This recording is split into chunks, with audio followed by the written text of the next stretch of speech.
नमस्कार मैत्रिणींनो, माझ्या यूट्यूब चॅनलमध्ये तुमचे सर्वांचे खूप खूप स्वागत आहे। आजच्या व्हिडिओमध्ये आपण पाहणार आहोत पौष पौर्णिमा कधी आहे, पौष पौर्णिमेचे महत्त्व काय, पूजा विधी, या सर्व गोष्टीची आपण आज माहिती जाणून घेणार आहोत। पौष पौर्णिमेला हिंदू धर्मात पौष महिन्याचे फार महत्त्व आहे। पौष पौर्णिमेला स्नान आणि दान केल्यास शुभ फळ मिळते। पौर्णिमेचे व्रत केल्याने सर्व पापापासून मुक्ती मिळते।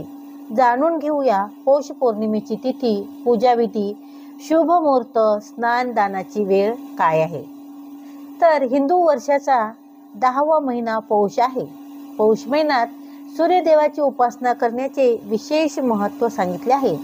या महिन्यात सूर्यदेवाची उपासना केल्यास शुभ फळ मिळते।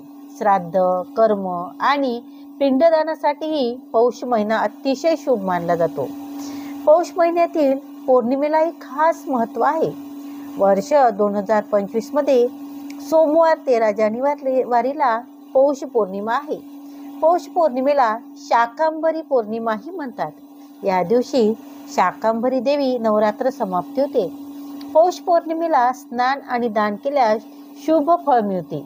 पौर्णिमेचे व्रत केल्याने सर्व पापापासून मुक्ती मिळते। तर गंगेच्या पाण्यात डुबकी मारल्याने मनुष्य पापापासून मुक्त होतो असे म्हटले जाते। पौष पौर्णिमेला प्रयागराजमध्ये माघ मेळा कल्पवास सुरू होतो। या दिवशी दानालाही अनन्यसाधारण महत्त्व आहे। दानात गूळ, तीळ, ब्लँकेट पासून विशेष पुण्य प्राप्त होते।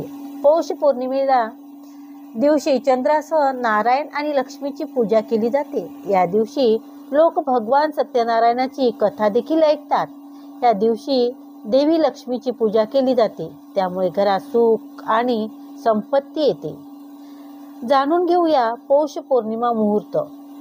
पौर्णिमा तिथी प्रारंभ 13 जानेवारी 2025 सकाळी 5:03 पासून पौर्णिमा समाप्ती तिथी 14 जानेवारी 2025 रोजी पहाटे 3:56 पर्यंत आहे। पौर्णिमेचा पूजाविधी। या शुभ दिवशी सकाळी लवकर उठून स्नान करावे। या दिवशी पवित्र नद्यामध्ये स्नान करण्याचे खूप महत्त्व आहे, किंवा आंघोळीच्या पाण्यात गंगाजल टाकूनही आंघोळ करू शकता। स्नान करताना सर्व पवित्र नद्यांचे ध्यान करावे। आंघोळीनंतर घरातील मंदिरात दिवा लावावा। शक्य असल्यास त्या दिवशी उपवास करावा। सर्व देवी देवतांना गंगेच्या पाण्याने अभिषेक करावा। पौर्णिमेच्या पवित्र दिवशी भगवान विष्णूच्या उपासनेला अनन्यसाधारण महत्त्व आहे। या दिवशी भगवान विष्णूसह देवी लक्ष्मीची पूजा करावी। भगवान विष्णूला नैवेद्य अर्पण करावा। भगवान विष्णूच्या नैवेद्यात तुळशीचा समावेश करावा। धार्मिक मान्यतेनुसार भगवान विष्णू तुळशीशिवाय नैवेद्य स्वीकारत नाहीत। देवाला केवळ सात्विक वस्तू अर्पण केल्या जातात, हे लक्षात ठेवावे। भगवान विष्णू आणि देवी लक्ष्मीची आरती करावी। या शुभ दिवशी शक्य तितके भगवान विष्णू आणि देवी लक्ष्मीचे ध्यान करावे। पौर्णिमेला चंद्राच्या पूजेलाही अनन्यसाधारण महत्त्व आहे। चंद्रोदयानंतर चंद्राची पूजा करावी। चंद्राला आरती अर्पण केल्याने दोषापासून मुक्ती मिळते असे म्हणतात। या दिवशी गरजूंना मदत करावी। तुमच्या घराभोवती गाय असेल तर गाईला खायला घालावे।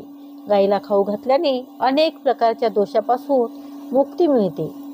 पौष पौर्णिमेला गंगा स्नानाचे सुद्धा खूप महत्त्व सांगितले जाते।